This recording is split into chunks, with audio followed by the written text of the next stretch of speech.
And as you can probably figure out, many of those people were the same people. So they're saying, I was exposed to it in childhood, I experienced it as an adult, and also I heard about it from older generations of their families. So what we learned on the next slide was that these domestic violence experiences were not only super common, 2/3 of the respondents, but they also cut across race and ethnicity. People who reported them were white, Black, Hispanic, mixed race. It really didn't seem to matter. There were differences in responses, but the major observation was this is really pretty universal here. So it's not relegated to one population, one racial or ethnic group. It's spread across San Antonio and Bexar County. Then there's I think it's on the next slide, something called successive generations of exposure.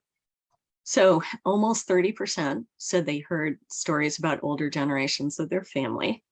And then almost half said they were exposed to it in childhood. 2/3 said they experienced it as adults. And then unfortunately, and this would be inadvertent because people don't mean to expose their own children to it, about 25% said they also unfortunately had exposed their own children to domestic violence. So then we took a look at, well, how many people was this true for, all four experiences?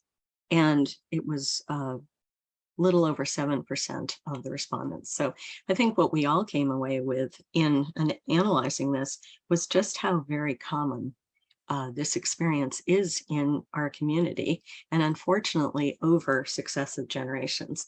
So Amy, you had a great question that I think you were going to put in the chat. Yes, we wanted some interaction in this session. So we were curious, just looking at this figure and the 4 generations, to get a sense from folks here in the chat, based on your experiences, whether personal or professional, are these findings surprising about the successive generations, 4 generations, or do they fit with what you've seen in the community? So we'd love to have you just write in the chat, surprising, not surprising, they fit, whatever you can share about the 4 generations idea in Bexar County.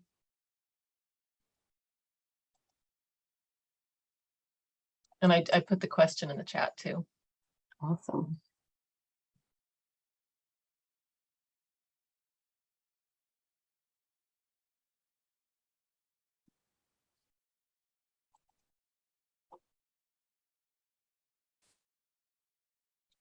Any reactions? I'm not seeing anything. I don't know if folks are digesting what this means. Here we go. Stella Garza. Hi, Stella. Yeah, not surprising. Not surprising to hear about the 4 generations. Yeah. I suppose in the school setting, you might be especially aware of that and see families as a whole. Yeah. Not surprising, but maybe from older generations because they don't talk about it. They fit. Agreed. Not surprising. Okay, we have 1 surprised. So a tiny bit of a mix, but overall folks are saying this kind of fits with what they would have expected. Yeah. Oh, and one person said surprising that only 7% could report on 4 generations. Yeah. I'm super glad we asked the questions that we did, because an underlying question to us was, is this just so common that people have gotten used to it and aren't shocked by it until something really drastic and horrible happens? And it was very affirming in some ways, even though very unfortunate to see how common it is, to realize this is across the board. And people have been struggling with this in their own ways. So thank you very much for your responses. We wanted to tell you a little bit about the survey. It was about 42 questions long. It ended on a page of resources so that people could come away with numbers to call and agencies that could help them, which we've considered was vitally important. The whole survey was pretty much multiple choice. We set up different questions and then we gave them choices, and we pilot tested it with lots of survivors and advocates and community members. So it seemed to be something people enjoyed and were able to move through quickly despite the difficulty of the topic. But we end up with a question at the end that says, okay, this is open-ended. Is there anything else you want to tell us about an experience with domestic violence? Not so much the gory details, but did anything really good happen, or was there anything really negative? You don't need to get into, individual people on it, but basically this was people's main opportunity to talk freely about it. And we suggested that they could even use their phones and just dictate it so that typing wouldn't be, an obstacle to that. And we were blown away to find that more than 400 of the respondents used that opportunity to talk at length really about it, and contributed 30,000 words of commentary, which is exceptional. That's most of the length of a full-length book. So we had quite a lot to analyze, and we went through and we created different themes based on the comments, like trying to figure out what is the main thing that people are talking about here, although sometimes they were talking about several different things. So we ended up with a number of different themes, and then we ranked them in order of the frequency with which they were mentioned. Lily, And yeah, we need to advance the slides. okay, Sorry.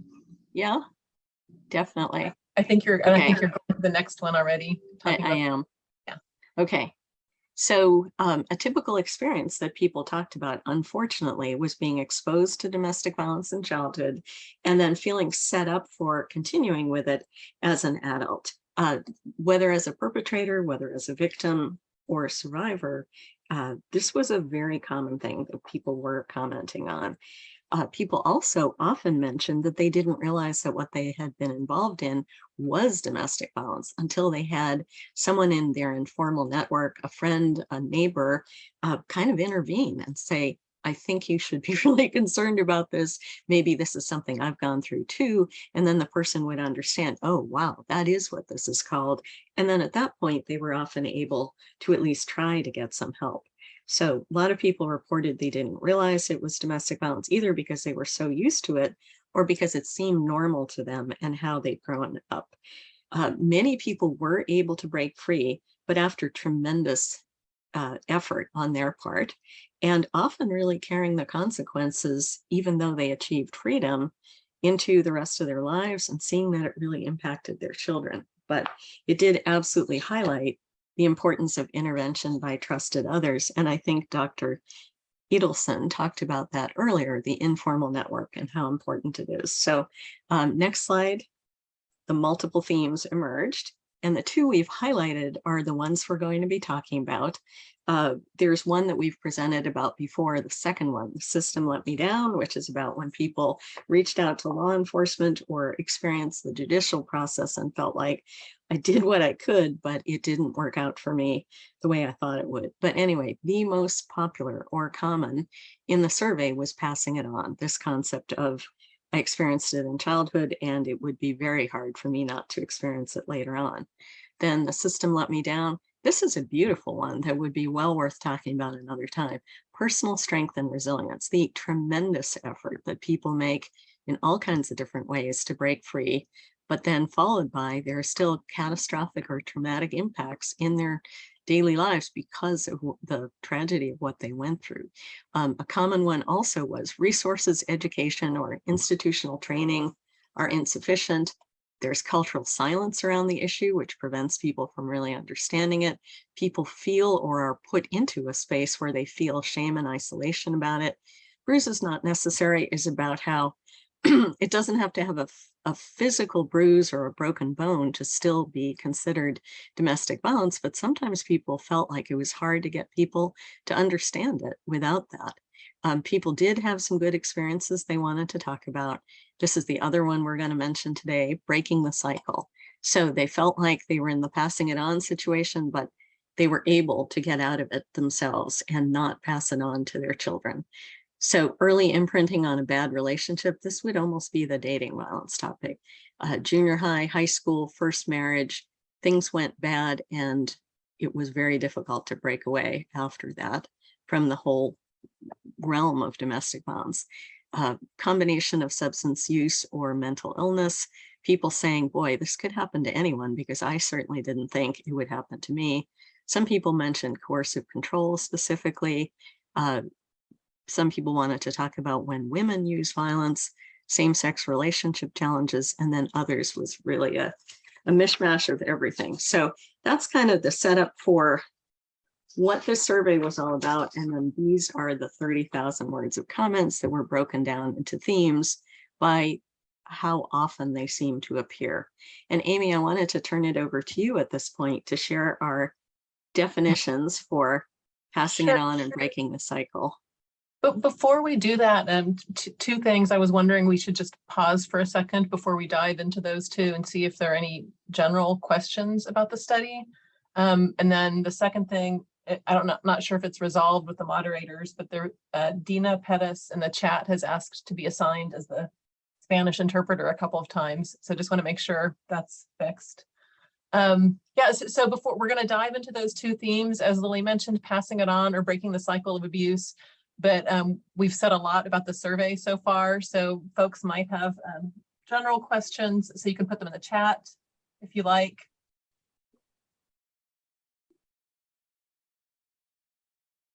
Okay, it looks like Dina, you need to accept the invitation to be the Spanish interpreter.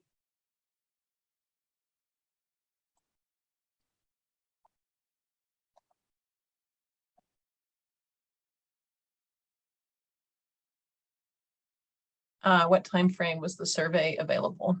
So during 2020 and the first half of 2021. So not the absolute beginning of COVID, but through COVID. And then we reported on it in the end of August 2021. So very recent stuff. Okay, well, we'll have more chance for questions later too, so we can go ahead and move to the next slide then and dive into the topics. Oh, there was one more, Lily. This is a good one for you. Can you explain more on the imprinting? So this was the imprinting from an early relationship. Yeah, okay. So that seemed to be where people were saying, even if they hadn't grown up with domestic violence, like they had these households that they thought were super wholesome, where the parents really got along and they had no inkling that there was such a thing, but then their first boyfriend, because this was often women, but not exclusively, answering the survey, saying, so I had this first boyfriend or a first marriage, and things were fine at first, and then they get into a very understandable cycle of abuse and people saying they were sorry and the whole thing that we're familiar with externally about it. But it was basically that their first relationship went bad and they felt sort of indebted to staying. That kind of experience, which just does underscore how it would be great if more about this was taught in schools, because then people would have a little more perspective on, wow, this isn't healthy. Yeah, kind of like it became a template printed on that person's, like kind of their relational map, how things work. Thanks. Yeah, so we will jump in now to really looking at these two themes. As Lily mentioned, passing it on was one of the ones we heard the most in those 30,000 words, passing it on and the system let me down. So we're going to talk about passing it on, and we wanted to pair that with the folks who also talked about being able to break the cycle of abuse in their own lives and in their families. So what we have on the screen for you is what our working definitions were of the two themes. Passing it on, they grew up seeing or experiencing domestic violence in childhood, which then impacted their lives and to some extent normalized the experience. We'll talk about that one first, and we want to present it to you in the voices of our neighbors and the voices of community members. So after this slide, we're going to really jump into people's own words in that commentary. After passing it on, we'll talk about breaking the cycle of abuse. And that one is for the people who grew up with or experienced domestic violence in a relationship. And either they, their partner, or their kids were able to very intentionally, consciously move away from this and break the cycle of abuse. So we can kind of end on a high note. Before we do that, with the next slide, let's talk about passing it on. I am going to read these to help us all digest them a little bit together. As a teacher of emotionally disabled children in redacted school district who experienced domestic violence, the more I did workshops and had staff development and realized that I've been a victim of domestic violence growing up and in my marriage, the more I was able to liberate myself from it. However, it is generational And I heard stories of parents, grandparents, and great-grandparents who experienced it and perpetrated it on the family. So an interesting comment from somebody who is seeing it in a professional context and then making the connections in their own personal life. Next one. The worst part was because I saw my mother being abused, I thought it was okay because of how she justified it as he didn't really mean it or he has a drinking problem. So as it got older, it happened to me and I did the same thing. Next one. Most of my friends had abusive households. I actually thought everyone in the world lived in abusive relationships. I was in my 30s before I learned that was not true. I always had abusive relationships up until then. My grandparents were abusive on my mom's side. My dad's dad was abusive also. Lily, you can take this one for some variation. As a child growing up in a Hispanic family, it was, quote, normal for family violence to occur in the household. When a partner is in a rage, abusing another, the abuser is wild and untamed, but society has termed this domestic violence. As a child, I was aware that family violence was not normal, but my mother and older generations would say, this is how marriages work. I saw my aunts being physically and emotionally abused by their husbands, and no action was taken because this was part of the culture, the way life is. I vowed early on that I would never subject myself to being in a relationship where my partner is abusive. What is sad is that the cycle continues because people do not stand up for their family members or they do not want to be involved. It is only when tragedy happens does some family members say, well, I should have called, stepped in, or checked in on her or him.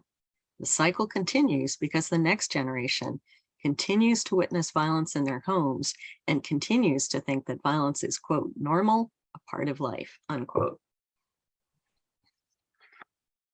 Thanks, Lily. So there is obviously a lot in this comment. And throughout working on this project, we've really been in awe of what our community members shared with us. And this comment, all the different layers in here are actually a good example of a comment. Like clearly we hear the passing it on and the normalizing, but a lot of other pieces as well that we were able to pull out of the comments. We do want to pause here again for some interaction, and I've already seen there's already some good chat going on in the chat. And let's look over here for a second. So we have from Sam a really nice, a very rich comment as well, and talking about that we teach trauma not transformed will be transferred, which kind of epitomizes this concept really well. So the pathway to generational cohesive behaviors of abuse, if not addressed. And Sam also lists all the kinds. And if you caught that, one of the quotes specifically also talked about emotional abuse, and I think one in the next set does as well. So that's important to remember. Yes, and somebody else is talking about that. The beyond the physical abuse, we want to talk about verbal, emotional, sexual, and mental. And we'll have a little bit more of that in the Breaking the Cycle coming up. Yeah, and we did actually cover that in the survey so that people got sort of the broader picture of what domestic violence was. But I think every time I read these comments, I'm just so struck by how honored we feel that people took the time to share these powerful experiences that they'd had. It almost feels a lot of times like they're doing this to pass it on in a good way to other people. Like, I will share the difficulty of what I went through in order to help somebody else who's experiencing it. And that is just such a wonderful, wonderful thing to be honored with. And we do sort of have the $1 million question in the chat related to what you're saying, Lily. What education can families look for to prevent the next generation for experiencing DV? And that is a great question, because as we've seen in these quotes, like the one person who said, all relationships I knew were abusive. I was in my 30s until I learned that not all relationships are abusive. So that person is talking about feeling this complete saturation of this is how the world is, this is what relationships are. So what education can families look for to prevent the next generation? the very first step is clearly that awareness. So how do we back up and even make people aware that not all relationships are abusive? And we want this to be as interactive as possible. So folks who have answers to those questions, because they're really difficult questions, can also put them in the chat. Yeah, Patricia, free triple P parenting classes. I think a difficulty that Texas goes through, being a student in Texas, is that there's a lot of stuff that you really aren't allowed to talk about in school, or parents can reject the opportunity for you to be taught about it. And so things that might happen in another state, it's much more restrictive here, which means that unfortunately you have to get beyond the school system to get educated on things. But as Patricia points out, there's some really great resources out there that have been proven to be helpful. Mm-hmm. Yes. And Estella is also saying that these comments themselves, which are very moving, can be used as a guide in understanding situations and a guide for services moving forward. Awesome. Yeah, we're very excited to present these, and we're going to be presenting them again in about a month here on the UTSA downtown campus. We have the Whole Community Conference that CIS is sponsoring with UTSA.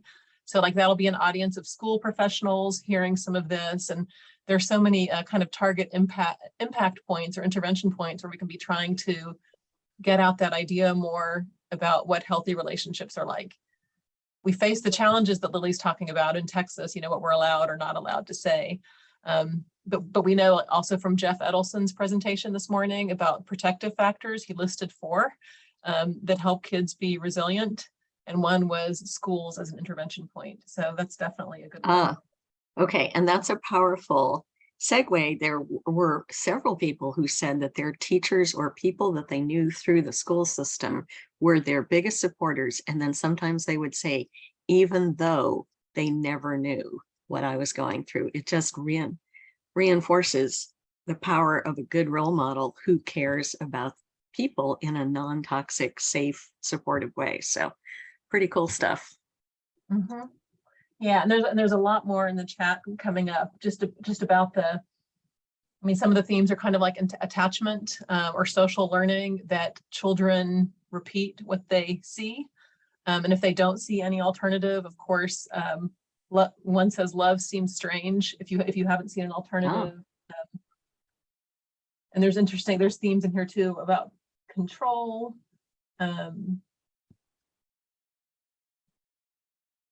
Oh yes, and here's a powerful quote. The first relationship is brought on and your adult child at age 18 literally tells you, you didn't teach me how to fight or how to deal with manipulation, narcissism, and abuse, so I just submit.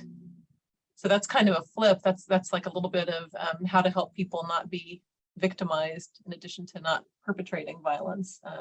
If they don't have some of those skills to an awareness that this could happen. So we want them to know healthy relationships, but also a little bit about here are some of the pitfalls and red flags. And there are several kind of red flag resources online and programs as well to teach people red flags and teens, especially in relationships. Yeah, and then a call here for educating at a young age. And there's a lot, I don't know how well you're able to see it, Lily, but I think something that really resonates is the comments too that I didn't know it was domestic violence. So just that very, very basic idea of what's okay and what's not okay in a relationship. And certainly the coercive control and emotional and mental and spiritual abuse plays a big role in that too, if people are expecting domestic violence to be violent first, as opposed to those other parts. Oh, we're getting a ton of comments here. Yeah, super agree with the church comment, because people in the comment section in the survey were also talking about being abused in a religious environment, which is unfortunately one of the dirty little secrets out there. So it's not that you can say, well, if you go to this type of leader, you can be sure to be taken care of. In some cases, those are abusers as well. So Mhm. people just need to know more about this in general. And I think the CCDV is thinking about doing at least one more big PSA to help people understand in the community. So it'll show up on TV or on a billboard. I think if people can understand from an earlier age what the signs are, they can maybe recognize it more easily when they're involved in it. Yes. And we have a very great concrete tip in the chat too, that this afternoon there's a session specifically on what is being taught to teachers on domestic violence. So that'll be a really good one to build on these ideas. Yeah, these comments are wonderful. Amy, do you want to move on to the breaking the cycle? Yes, it's a good time.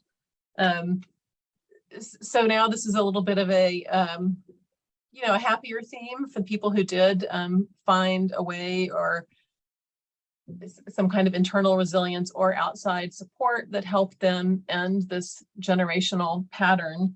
And this is another good spot to say that what the quotes we're pulling out here, this might not be the entirety of somebody's comment. We're kind of pulling out the breaking the cycle. Sometimes these positives were also within a passing it on theme. There were very, very kind of complex narratives that people shared with us. So here's the first one. Simple. I was taught you have to work through it. So unfortunately, I did not have my family's support to leave. I had to do it on my own. So that's a hard one, but this is somebody who found it within themselves. Very, very difficult to do. And next one. My experience growing up was mainly watching the emotional abuse between my parents. It had a very deep effect on me. I promised myself that I would never put myself in that position. My husband knew from the very start that I wouldn't put up with any form of abuse, physical or emotional. We've been married almost 50 years and have never gone down that rabbit hole. Our differences have always been settled with communication and compromise, and a few minutes of cooling off time on occasion so that we could have rational and productive conversation. So far, so good. I want to meet this person because I feel the wisdom in that. The first 50 years were good, but we need to keep working on it for the next 50 years to make sure it stays that way. All right, next one.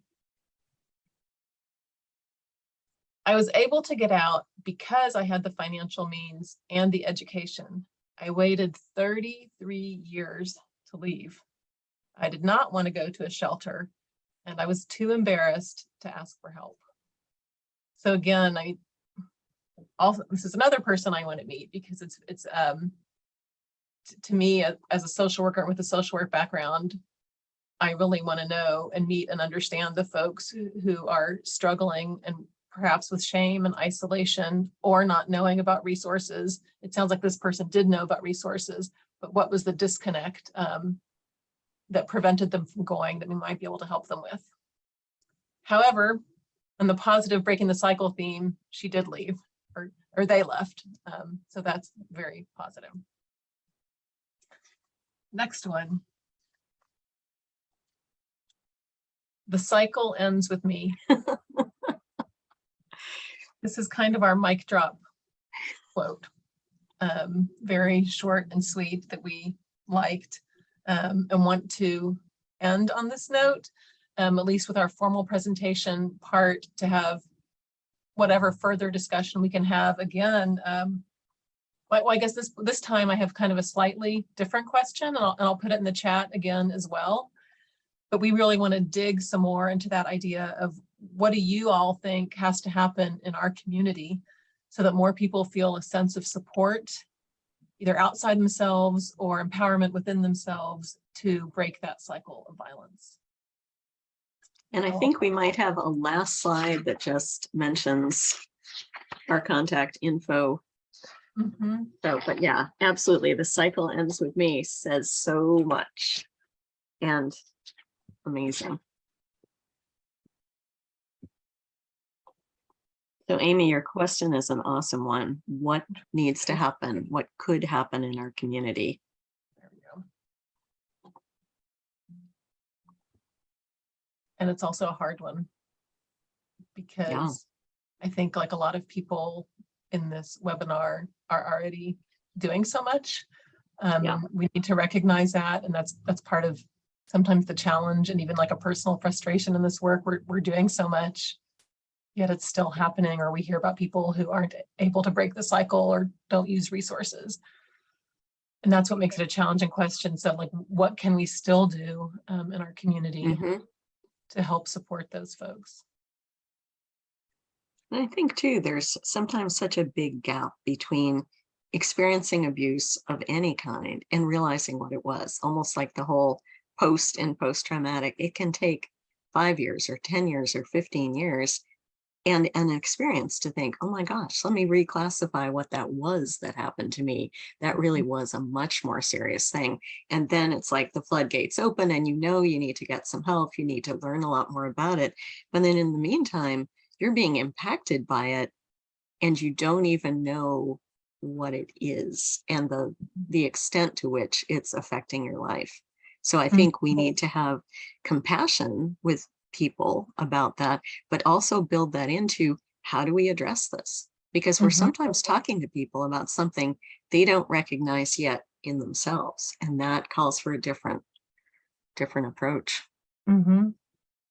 Yeah, and what you're saying fits with one of the very first comments we got on this question, which is reminding them they are not alone, not all caps.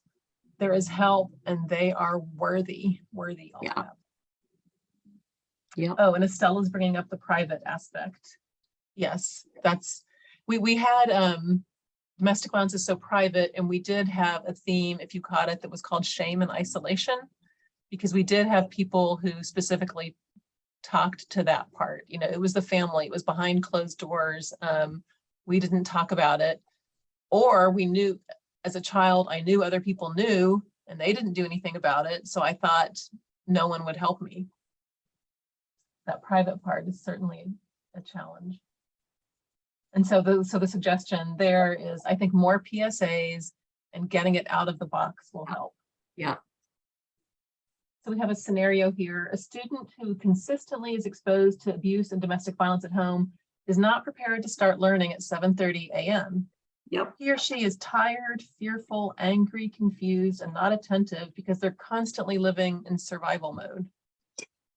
And if they never address it or tell someone else about it, they simply get labeled and stereotyped as a bad kid, a lazy kid, a troubled kid, a hard to reach kid, a not so smart kid. Their solution is to medicate them as opposed to digging deeper and discovering their realities. So to intervene. I think Dr. Edelson this morning talked about, for example, an ADHD diagnosis, and we know that sometimes folks don't recognize trauma or the survival symptom, or survival circumstance that you're talking about. So yes, it really does take adults to tune in, take a moment, and build as much as they can one-to-one relationships with kids that they are interacting with. I know in the research on children who are adults who were sexually abused as children, who are interviewed later, they often feel like they were trying to tell adults what was happening to them through their behaviors, sometimes even through words, but that nobody picked up on it. And that's very interesting, because sometimes we want to know, like, why isn't it being disclosed? But sometimes, as Sam suggests, like the signs are right there if we pick up on them. Yeah, and there's something I was reading recently in the research, which just underscores what you were saying, was talking about how many children really have witnessed domestic violence nationally and over the course of their childhoods, and how, since it can definitely create behavioral problems, that counselors in schools should be maybe more inquisitive about the peace and safety of the home when they're seeing kids who are showing behavioral problems, that often that's the outcome of what the children are experiencing. And my thought on reading it is, my goodness, they are going to be overwhelmed, because encouraging people to disclose that, I think they're going to find out how much there is, and that's just going to be overwhelming in its own right. But it makes sense, because it could help interrupt the cycle and help kids get resources in the family, which would be powerful. And And the move to trauma-informed schools would help here as well, beyond the the one-to-one, but to support children's learning by having school be a safe place as much as possible, or a place where they feel safe and supported, even just in the classroom. So there are comments flying by, and I feel like I'm not catching them all. Yeah, there's a personal account of feeling demeaned and how that takes a toll. The importance of awareness. Yeah, keeping people informed of what's out there. Even though we had a quote from somebody who said they knew about shelters but chose not to go. There are plenty of people out there who still don't know. And then that's another thing that for us who do this work, that's so hard to imagine. But we need to keep getting it out, keep getting it out. And then there's a lovely comment here about being proactive with investigation and believing victims. In the other theme, a very frequently endorsed theme that we didn't talk about today, the system let me down, a thread through there was the not being believed idea, which can also be together with victim blaming. You did something to be in this situation, or it's not really abuse, that type of thing. Yeah, and the rest of this comment is saying sometimes the abuse doesn't rise to the level of intervention, can poorly affect the victim's thinking, and they're not experiencing abuse. Yeah, and it reinforces to kids that this is normal. Yeah. Well, these are great, great ideas, and clear that it's it's unfortunately never ending work for all of us to keep doing all of these types of awareness efforts and conversation efforts, to create a community where people will feel more supported and empowered. We can also open it up. We don't know if there are general questions about the study. We wanted to have that opportunity on this page as well, because it was a lot of information to squeeze into 20 minutes.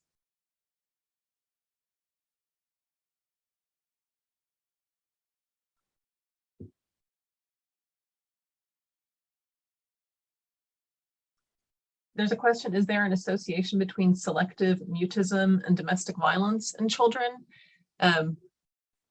I can't comment on that so specifically. I can say the overall summary of all the research on children to domestic violence always finds that it's roughly half, 40 to 60% have clinically significant problems, whether it's in the externalizing behaviors like oppositional defiant disorder, things like that, aggression, or internalizing like depression or self-harm.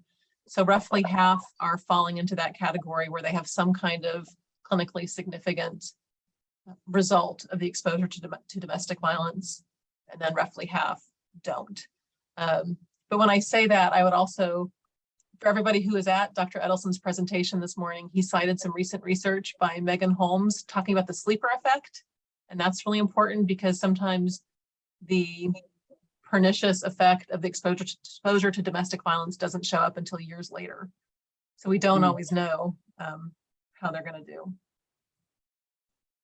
Oh, yeah, Patricia's comment is powerful. 43 years in this field, I've always been shocked that survivors have said to me they'd take a beating any day over the verbal or emotional abuse they can't erase from their brain. Yeah, very, very powerful. So someone asked about, are we planning any follow-up studies? I think we would love to. I think we know that that would be a really important issue to be able to do that, because this was the first ever. It would be nice to come back in a year or two where we're not talking about COVID so much as the impetus for doing it. Let's hope COVID eventually ends so we can get back to whatever we consider normal. But yeah, it would be important to be able to compare, like, are we getting the same types of responses? That would be really powerful. I know when we were done with the survey, various community groups approached us, often from, let's say, like a racial or ethnic group that may be kind of unique in our community, to say, can we redo the survey just with their population? And it's like, well, that's a really interesting opportunity, because on the nerdy side, one thing we would find out is it the same types of experiences, or are they different based on the culture or the background? So that would also be important to do. We had a pretty good representation, like the average age of the survey was the same as the average age in the community. So there's a lot of good stuff that already happened with it. We had, I think, almost 17% guys answer it. We had a number of people even admit to having been perpetrators. It really was such a diverse ages 18 to 87. I mean, just there's a lot of very exciting stuff about that. But in some ways, the comments are really the most powerful, because we had so many people want to tell us what they learned from it, essentially. It's just the human power to overcome, which unfortunately can't be everyone's case, but still it's impressive and it's motivating to others. So it might be interesting for folks to know too that we did, even though the survey was intended to be anonymous, there were people who provided names and contact information for follow-up. And it could be for a variety of reasons. Sometimes it might have been about wanting more information on a resource, but very often too, people just had the same question: what are you going to do next? One person said, I really want this survey to be a catalyst for change. So there was a lot of interest from the participants themselves too in follow-up and continuing. Yep, very much so. And Noah's saying something here about how to, after the session, the rest of the day. Yeah. Do you want me to just read this? As a reminder, folks, after this session, we will be moving on to our designated tracks. We have track A, which is geared towards members of our community, track B, which is our legal track for legal practitioners and judges, and track C, which is our child welfare track. Please consult your programs to ensure you are headed to your desired session. We will also be breaking from Zoom and heading over to ksat.com at 2 for a roundtable discussion on the linkage of mass shootings and domestic violence. Following the roundtable, we will then be resuming our sessions listed in the program via Zoom. And at 3:15, Marta Pelaez and I are going to present on children being the silent majority of who's exposed to domestic violence. So I'm excited about that as well. But thank you so much, Amy, for co-facilitating this. It was just a powerful experience to hear from so many survivors about what they had gone through. And I hope that we can honor their contributions in future ways by moving this into things that can become practical. Yeah, and we're really grateful that we were able to talk to all of you and such a meaningful agenda that's planned for today and for this conference. We were glad to be a part of it and really excited about everything happening in the afternoon. So, and excited that there are so many people in the community who are committed to continuing to do better and work on this issue. And thank you, Lily, too. Fun to work with you, always. And if people do want a copy of the survey or a copy just of comments, we'd be happy to send it, because they're very thought-provoking and sometimes they're very tough to read as well, but not particularly because they're gory, but because you realize the enormity of what people go through and still often survive and have a lot to teach others. So get chills just thinking about it. Well, have a great day, everybody. Enjoy the remainder of the conference. Thank you.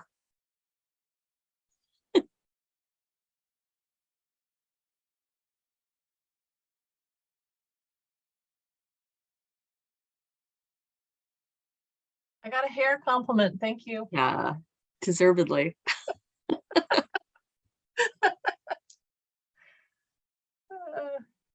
I like that. I don't know if there's a way to Noah to save the chat, because there's some really helpful comments in there. Yes, we are saving the chat for all of our sessions. All right. Well, thank you so much. Thank you, Noah. Of course. Thank you so much for joining us today and agreeing to facilitate this presentation. We really appreciate it. Have a great Thank rest of the time. We'll see you later. Thank too. you. Goodbye, Bye-bye. everybody.